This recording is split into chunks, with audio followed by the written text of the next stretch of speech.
మరలా చిగురించబోతుంది. గొప్ప దినాలు నువ్వు చూడబోతున్నావు. నీ యేసుకు సమస్తము సాధ్యమే.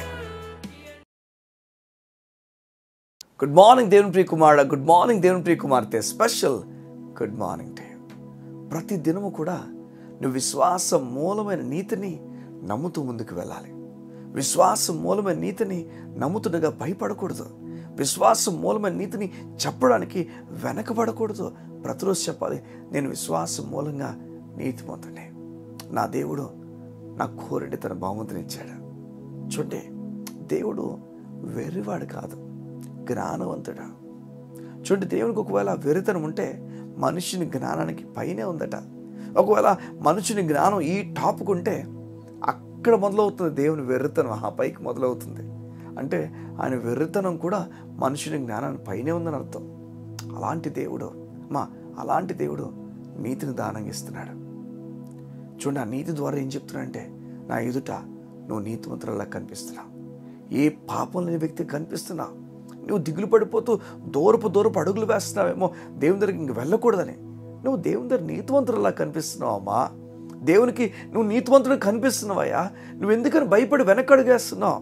ఈ లోకపు జ్ఞానం మాటలు వినేస్తున్నావా? ఈ లోకపు జ్ఞానం ఏమవుతుందో దేవుని వెర్రితనానికి ఇంకా కింద ఉంది. అది తప్పు చెప్తుంది నీకు, అబద్ధం చెప్తుంది నీకు. అదే ఈ లోకపు జ్ఞానాన్ని వినేసి భయపడిపోయి దేవుని దూరంగా అయిపోతున్నావేమో ఈ భావాలు కలిగి ఉన్నావు. మోసపోక దేవుని వెర్రితనం ప్రారంభమయ్యేది దేవుని జ్ఞానం. దేవుని వెర్రితనం ప్రారంభమైతే ఆ ప్రారంభానికి ముందు మనుషుని జ్ఞానం ఎండ్ అయిపోతుంది. దేవుడు వెర్రివాడరా, దేవుడు నీతినిచ్చాడు, వెర్రితనం చేస్తాడంటే మనుషుని జ్ఞానం ఇంకా కింద ఉందని గుర్తుపెట్టుకో. ఆ మాటలు నమ్మమాక. దేవుని జ్ఞానం ఏం చెప్తుందంటే, నువ్వు నాకు దగ్గర ఉండాలని కోరిక కలిగి ఉన్నాను. ఏం చేయాలని చూస్తే నీతిని దానంగా ఇస్తే, ఏ తప్పు లేనో పిలిస్తే నా దగ్గర పెట్టుకోవచ్చు. కారణం దేవుడు పాపం చూసి ఓర్చుకోలేడు గనక పాపం అంతటినీ కూడా శుద్ధి చేసి నేను నీతిమంతుడిగా మార్చాడు. అయ్యా, నీ బట్టి నీతిమంతుడిగా అవ్వలేదు, నువ్వు యేసు ప్రభు బట్టి నీతిమంతుడిగా ఏం గుర్తుపెట్టుకో. ఈ ఉదయం దేవుడు నీతో మాట్లాడి చెప్తున్నాడు, నీరసించిపోక నువ్వు నీతిమంతుడివే. దేవుడు గాయపడిన చేతులతో నిన్ను పైకెత్తాడు. నీకు చెప్తున్నాడు, నీ గాయాలన్నీ కట్టడానికి నా కుమారుడు గాయపరచబడ్డాడు. ఈ ఉదయాన్న నమ్ముతున్నావా? నువ్వు ఆయన పక్కన కూర్చుని పెట్టబడ్డావని, ఆయనతో ఉన్నావని, ఆయన కొరకు గొప్ప కార్యాలు చేయబోతున్నాడు. నిజంగా నీకు నీతినిచ్చి ఆయన పక్కన కూర్చోబెట్టుకొని చెప్తున్నాడు, ఇక నా దగ్గర నుంచి దూరం అయిపోను, నా దగ్గర నుంచి దూరం అయిపో. నా దగ్గర ఎంత బలం ఉందో ఆ బలం అంతా నీకు చూపించబోతున్నాను నేను. అవును, పేతురు అత్త పాపం జ్వరం వచ్చి పడి ఉంటే యేసు చేయించి ఒక్కసారి దేవుడు ఎంత బలవంతుడో ఆ బలవంతా ఒక్క స్త్రీకి ఉపయోగించాడు. అసలు ఇదో నీకు చెప్తున్నాడు, తన బలవంతా నీకు ఉపయోగించడానికి ఇష్టపడుతున్నాడు. భయపడిపోక గొప్ప కార్యాలను చూస్తా.